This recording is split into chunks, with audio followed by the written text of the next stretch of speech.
The following program is a production of HEW Entertainment and contains views, opinions, commentaries, and content that may offend some subscribers of this show. Listener discretion is advised.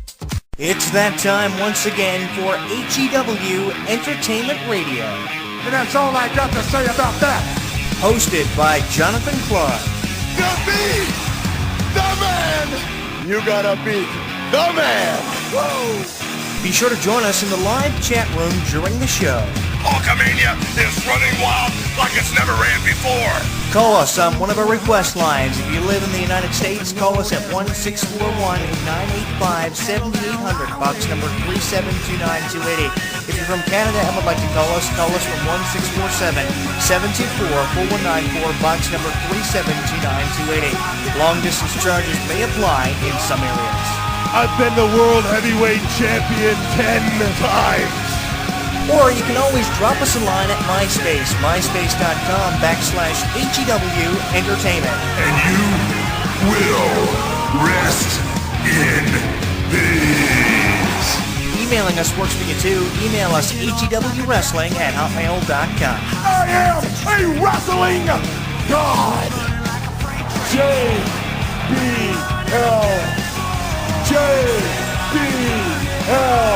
And now, without any further ado, here is your host of HEW Entertainment Radio on the official website of HEW Entertainment, Jonathan Clarke. The champ is here.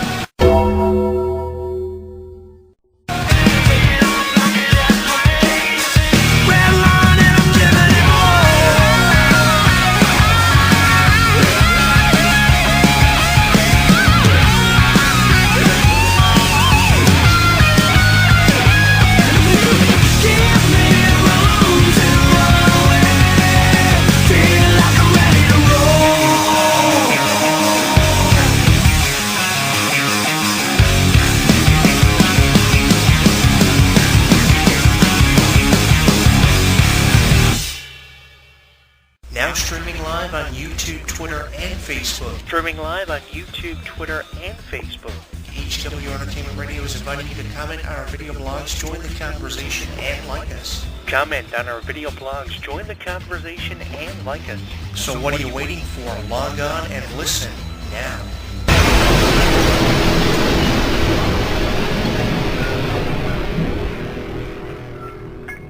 Don't miss out on any of the action. Download our app on the App Store, Google Play, and the official website of HEW Entertainment. Once you download and install it, you'll get caught up on news, YouTube videos, and more. Download it now.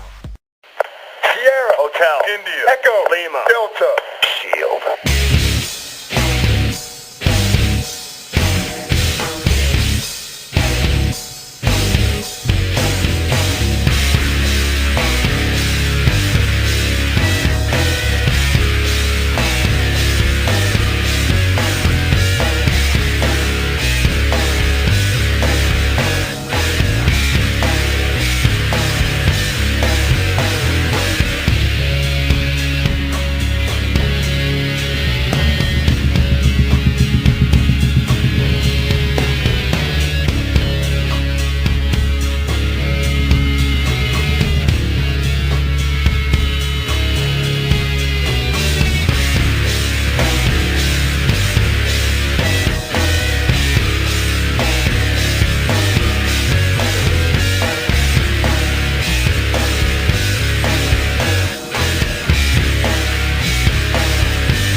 I know that's supposed to be the entrance music of Roman Reigns, but I don't know about you guys, but every time I hear that entrance theme, it brings me back to the Shield days when people like Roman Reigns, Dean Ambrose, and Seth Rollins really meant something to this business. And really right now, the only one out of the Shield's remnants who really meant anything was Seth Rollins. And unfortunately for him, he went down with a major knee injury, which will unfortunately sideline him for the next 9 months. That will bring us up to the summer of 2016, around August, the mid part of that month. And because of that, now WWE have announced a 16-man single elimination tournament this year at the 29th annual Survivor Series that will feature the likes of Roman Reigns and Dean Ambrose as they fly for a chance to be crowned WWE World Heavyweight Champion for what could be the first time ever. There are a couple of former world champions featured in this tournament, but Roman Reigns and Dean Ambrose are two people who have never had that strap and that honor bestowed on them, and they'll get that chance at Survivor Series, and it seems like Roman Reigns is the odds-on favorite to win, and that's obviously coming from the mind of a wrestling fan who understands nothing about this business. Now, from my standpoint and my perspective that I can give you from my experience working with this for a number of years, it seems like the one that's going to sell out in this storyline rather than being Roman Reigns is Dean Ambrose. Because Dean Ambrose seems to be the guy that really isn't getting enough attention from the Shield. Of course, we've seen Seth Rollins be champion. Roman Reigns, of course, has headlined WrestleMania. But where does this leave Dean Ambrose in this equation? It seems like Dean Ambrose is just given a couple of shots at the Intercontinental Championship. He's been unsuccessful with every opportunity he's been given. He's also been given a couple of championship matches against Seth Rollins, one incredible ladder match that got a lot of attention from wrestling fans. But again, Seth Rollins was the one who was put over in that. So with how Dean Ambrose has not really been getting a lot of attention, he is the one that I am kind of favoring to come out on top victorious in this tournament. It wouldn't surprise me none if he was to sell out and join forces with Triple H and Stephanie and was the leader of the Authority, their hand-chosen favorite, if you would, to become champion rather than Roman Reigns. I appreciate how people are favoring Reigns in this tournament. He's obviously the odds-on favorite to win, either him or Dean Ambrose. It's a toss-up between the two, but I really don't want to, choose Roman Reigns because that would just be picking the obvious outcome for this tournament. I don't want to do that. Rather, I'm choosing Dean Ambrose. And I'm going to flash you back a couple of months ago when I was Ambrose crazy, and I used that as the headline for one of my Dean Ambrose video blogs on my YouTube channel. There was that one, and there was another one where I openly admitted to you all on this microphone on this radio program that I was a Dean Ambrose fan because of how he reminded me of Brian Pillman, and I still stand to that. And because of my philosophy coming forth and what I brought forth for Dean Ambrose, I still believe that one day we're going to see him as champion, even if it's not as early as Survivor Series, which was just a couple of weeks away from. Really looking forward to, by the way, for the fallout of Survivor Series this year and see what kind of feuds are derived from the fallout of Survivor Series in this 16-man single elimination tournament, which could go either way in favor of whoever comes out on top. Obviously, the runner-up in this tournament, too, who will finish second to the champion, who will be crowned for the first time at Survivor Series for the first time in 17 years. They're doing a single elimination tournament featuring 16 superstars. The last time they did something similar to this was the Deadly Games tournament when Stone Cold Steve Austin lost the title in a triple threat match to The Undertaker and Kane, who are celebrating The Undertaker's 25th anniversary this year at the same event. Following that, we had the announcement of a 16-man single elimination one-night tournament to crown a new champion. Of course, the winner of that in the finals, The Rock and Mankind, tore it up with The Rock winning. That was the last time we saw a tournament similar to this one, and for the first time in 17 years, it's happening seemingly all over again with different participants, which could see a similar outcome. And I say that because Survivor Series has had a history of screw jobs. We saw it back in 1997 with Bret Hart and Shawn Michaels, Vince McMahon ringing the bell. Of course, the original outcome of the match was supposed to have seen Shawn Michaels put the sharpshooter on Bret Hart, which he did. Bret Hart was supposed to reverse the hold. The Hart Foundation and Degeneration X were supposed to jump in, causing the disqualification. Rather, the outcome was changed behind the backs of every Hart family member. I still believe to this day that some Hart family members knew what the outcome was going to be, despite what they said for exclusive interviews, but apparently everybody knew, especially the members of DX knew what was going to be the outcome of this one with Shawn Michaels winning.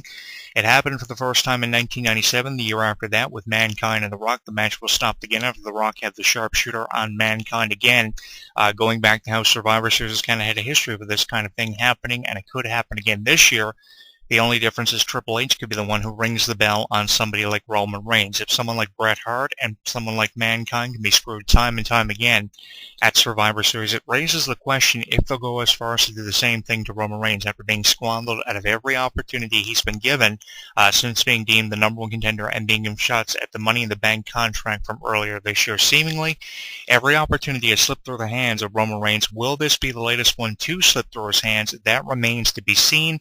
But I will say this. I will go as far as to give him the benefit of the doubt and say that if there was a time to put over Roman Reigns, that time is now. It can't be put off any longer, especially with how many Roman Reigns fans we have out there, how many Facebook fans he has on his Facebook fan page, how many followers he's accumulated on Twitter. It's really impressive. So many people still believe in Roman Reigns, no matter how many times he gets costed of an opportunity taken out of the championship picture. It seemed like there for a while during his feud with the Wyatt family that was used basically to put over the Wyatts for this feud with The Undertaker and Kane for Survivor Series this year and things coming up in the future for people like Bray Wyatt, Braun Strowman, Eric Rowan, and Luke Harper. It seemed like there for a while Roman Reigns' opportunities at the championships were far and in between. They weren't going to give him any more opportunities because they had taken him out of the championship title picture altogether. Now they're putting him back in there, and I think the only reason why they're doing it now is because they either realize there's somebody else left to put in the title picture, or if they're going to give him the championship, the time is now to do it. It's either now or never for Roman Reigns. It's really a do-or-die situation for either Roman Reigns or Dean Ambrose, and this feud could really determine this tournament, or feud, whatever you want to call it, could determine who goes home and who stays with WWE, and I think really by the time Survivor Series is over, we're going to have a lot of our questions answered as they pertain to